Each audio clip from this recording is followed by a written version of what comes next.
Yes, everybody, welcome again to At Home Restaurant with Michael Hall. Today we're going to make some crispy whole fish in a spicy hoisin sauce. Um, Hope you're going to enjoy it. I'm certainly going to enjoy preparing it for you, and we'll see you again in a few minutes. Alright, so welcome back everybody. Let's take a look at some of the ingredients, or the ingredients that we're going to be using in today's meal. What I have here are some small to medium sized onions, about 4 of them, just sliced. Here I have some sliced ginger and garlic, about 4 large cloves of garlic, and I would say about 3 to 4 ounces of ginger, fresh Jamaican ginger, just cut into slices. You notice, for my friends who live overseas, I have to tell you that you're not getting the right ginger unless you have Jamaican ginger. Jamaican ginger is far more fibrous than the stuff that you get overseas, and hence a much better flavor. Here's the heat element of our dish. I have some red chili flakes, and I also have a whole Scotch bonnet sliced up, seeds included, and that's going to bring the heat in the sauce that we make for the fish. I have some julienne carrots and some sliced green bell peppers. Those are largely for color, and you will see how we incorporate those. And here I have a couple of plum tomatoes, quartered, which are going to form a part of our sauce. I may chop those up a little smaller when we get to the stage of making our sauce. Alright, so the protein today, folks, is going to be whole red snappers. Here I have 3 of them. 2 of them bigger than the other one. Hopefully they are not all from the same family. But we're going to be cooking these for you a little bit later on, and when I come back I'm going to just show you exactly how we're going to prepare the fish before we actually start to cook it. Here's some of the other ingredients I'm going to be using today. I have some Chinese cooking wine. I have some oyster flavored soy sauce, some sesame oil, and this is actually our Hoisin sauce, right?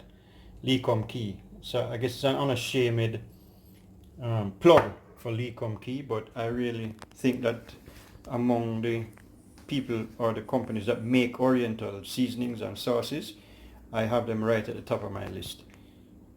So again, those are our 3 red snapper. Here are some of the ingredients that we prepped, and folks, I can promise you, as we get more and more into our cooking channel, we hope to bring you some more of the prep as well as the cooking in our videos. So again, we're coming right back, and we'll see you when we're about ready to start cooking the fish. Alright folks, so here we are back. We're gonna prep the fish to get it ready to go into our oil. So what we're going to do to make sure that we get all of the fish nice and crisp is along the bias. So that's at an angle, right? We're going to just cut some vents. We're going to cut some vents into the flesh and make sure that we don't go all the way in down to the bone, right? So it's almost as if we're opening up some flaps in the fish. And that's one side. We have some vents there. Let's turn them over and work it the same way on the other side.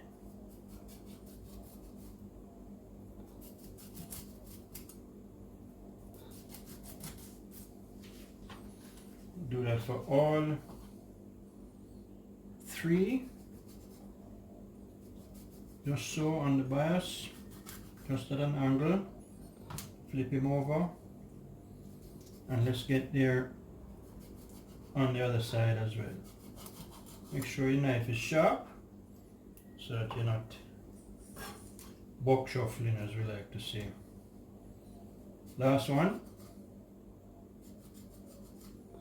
Just on a bias and just enough to open the flesh without going all the way down to the bone. Flip him over and get him done on the other side as well. I need to say a big shout out and a big thanks to my camera woman, Colleen, who is here helping again. Thank you. Alright, now we're not really going to kill the fish with a lot of seasoning. You can just use salt and get it coated in and into the vents. I'm actually going to use some Grace all-purpose seasoning. It's salty enough. Does definitely have salt as one of the ingredients, but it also has some other wonderful spices that gives anything you put it on a lovely flavor. So we're going to just shake some, right, on both, or sorry, on all three. I said both because I plan to eat 2 of them. So you're going to just massage that into the skin and into the openings that you made, into the vents that you made.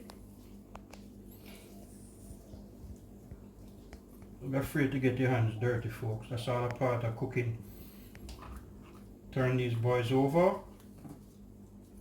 and get them nicely seasoned on the other side as well.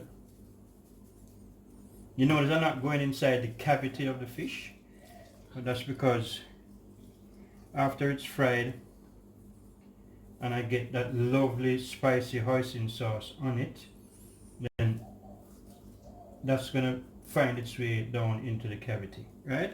So both sides liberally rubbed and seasoned.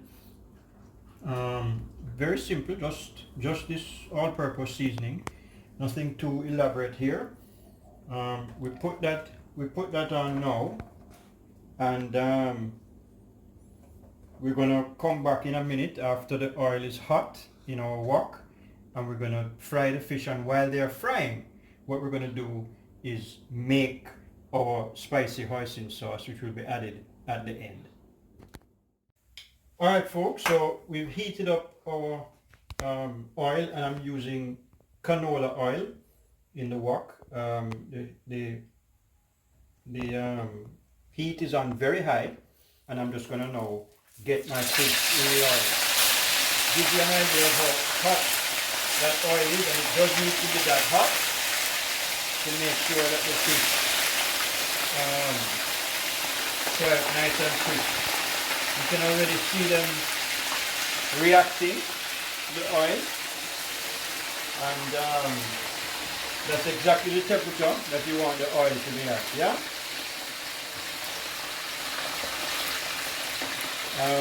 You might want to have a little bit of a bigger wok than I have here, but hey, we are doing what we need to do.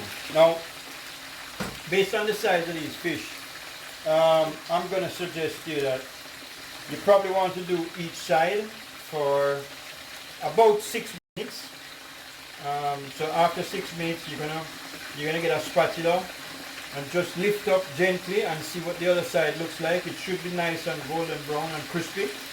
And then you're carefully going to turn them over in the oil so that the other side gets cooked just as well. I'm going to start now prepping for my sauce. And the ingredients, I walked you through the ingredients a little bit earlier on. Let me just clean this, let me just clean my board off here. And get my container, which is where I'm going to build the base for my sauce. So we have here a little Chinese cooking wine, and I'm going to say that we're going to use about a tablespoon of that. You guys notice I don't really actually use a spoon or any kind of measure. I cook by feel, and I think everybody should cook that way as well. Cooking is an art, it's not a science. It's how you interpret it, and it's how you do what you're comfortable with. Here is my leek on key hoisin sauce. Now I am going to actually use a spoon here because I don't want to make a mess throwing it out.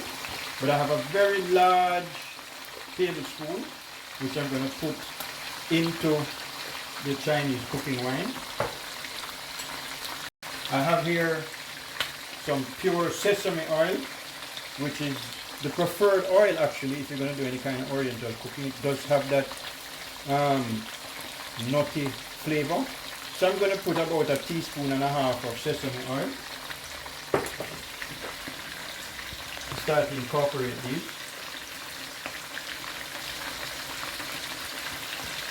Thanks Colleen for keeping this on camera. I know that you're struggling with the heat. Appreciate the help. Don't worry, don't mind dear. Once we get 500,000 likes and subscribers, we're going to make a lot of money off this thing, yeah? Now I'm going to add the heat element in right now, right? So I'm going to get my chili flakes and my Scotch bonnet pepper here into the sauce. And yes, it's going to be spicy, but that's the whole point. Colleen and I both love spicy food, and this is going to have a wonderful spicy flavor. The hoisin sauce is sweet, and so that will sort of kind of cut back the spice. I'm going to add just a little bit more of the hoisin. And lastly, I'm going to give it 1 teaspoon of dark salt. Alright, so that's going to be the basis for the sauce that we're going to put down and put over the fish once the fish is completely cooked. Just taking a peek, not sure that we've reached the mark that we need to reach yet. So just trying to take a quick peek at the side that's down in the oil.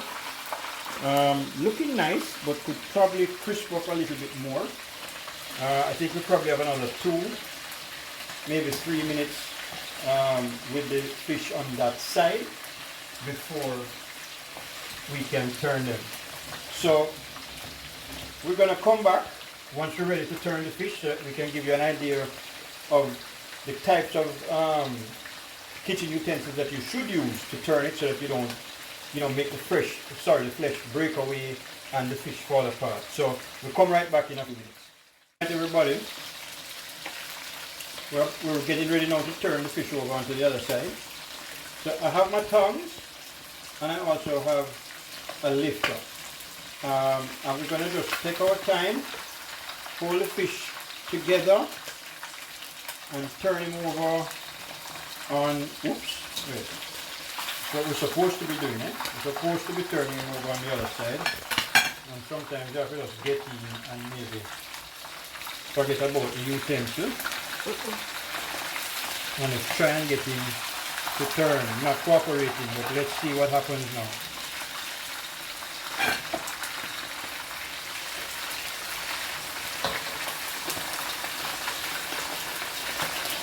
Alright, 1 down, 2 to go.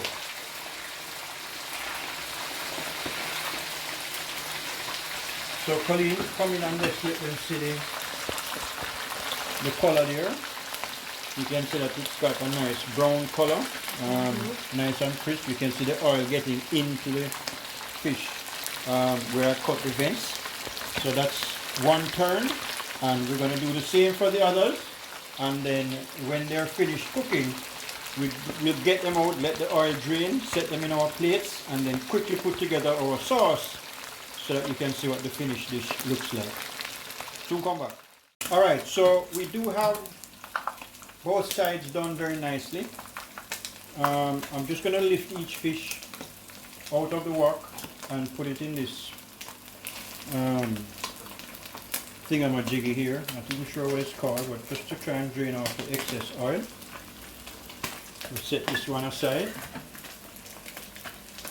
I'm going to get the others out of the oil now and set them aside as well. Here's number 2.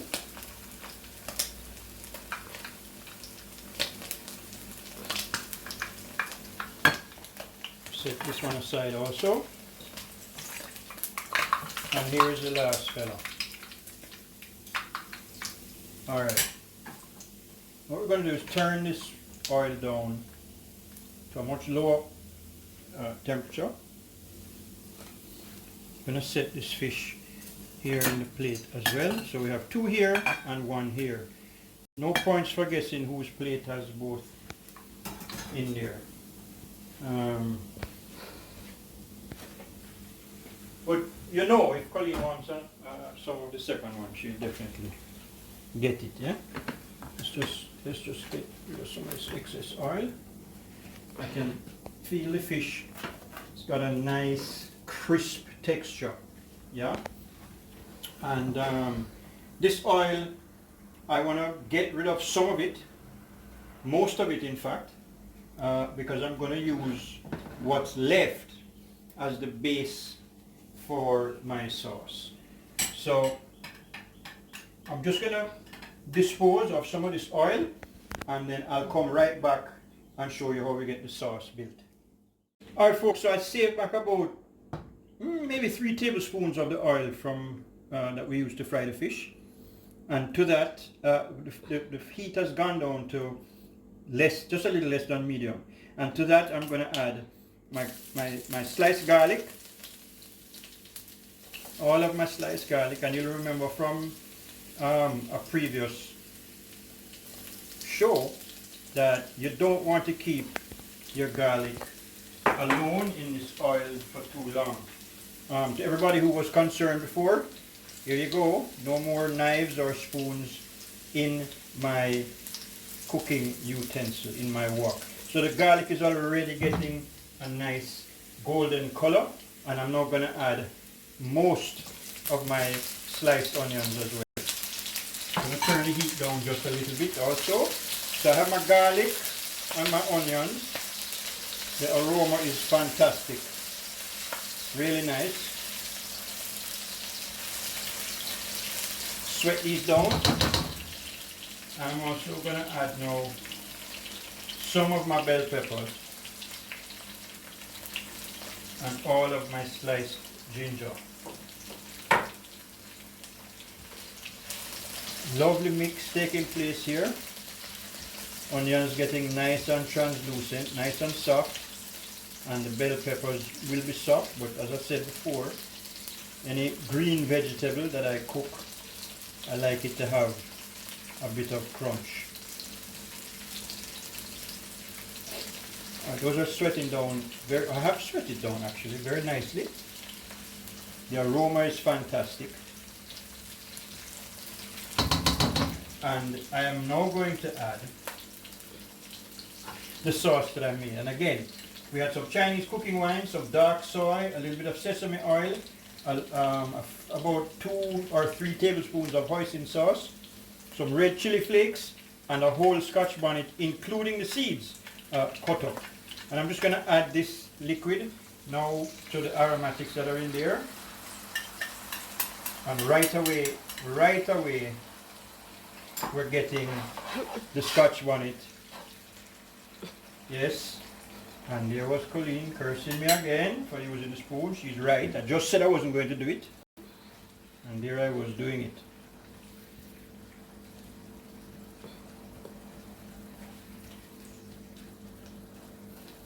Alright folks, now this is coming down really nicely. Earlier I had shown you my tomatoes and they were in quarters. I've actually taken each quarter and cut them into 3 pieces.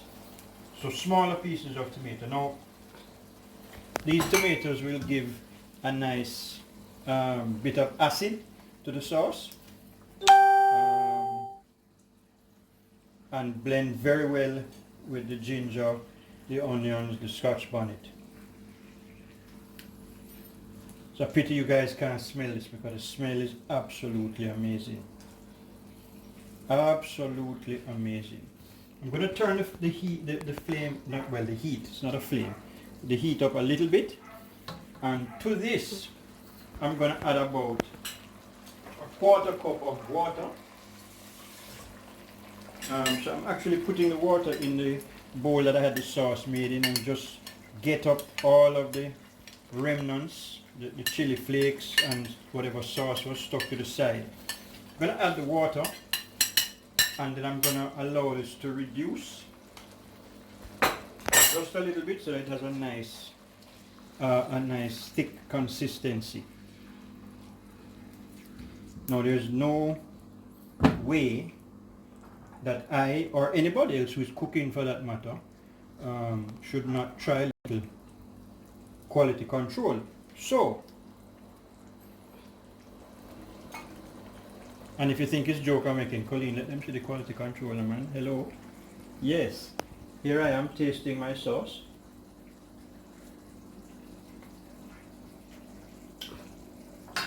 Yes, sir. Yes, sir. We're looking real good and tasting even better. Wow, that's nice. Just getting the kick from the Scotch bonnet 10 seconds after, which is really the way it should be. That is the way it should be. Now, I did have some julienne of carrots, and I am going to add those to the sauce now. You want them to still have a little bit of crunch when you pour the sauce on the fish, and putting them in last and just getting them to be incorporated in the sauce. They will still have that crunch, but they certainly are also going to have all of the flavor of the sauce as well. Turn this heat up just a little bit more.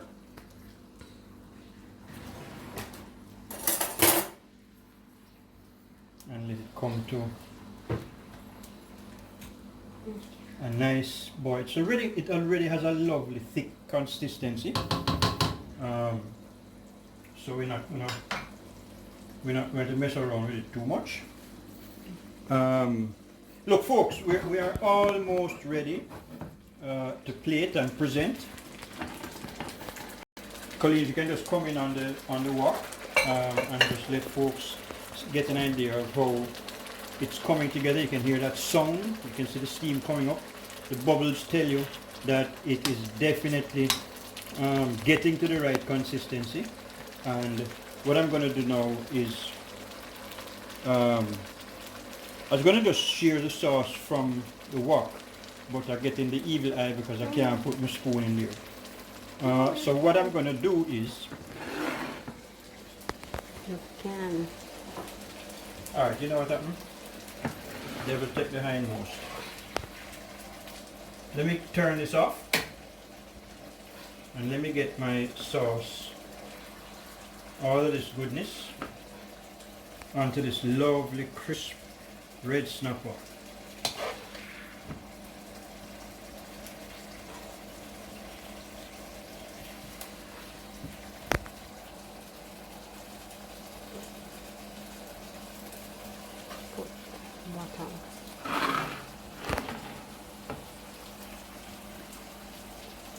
So we're just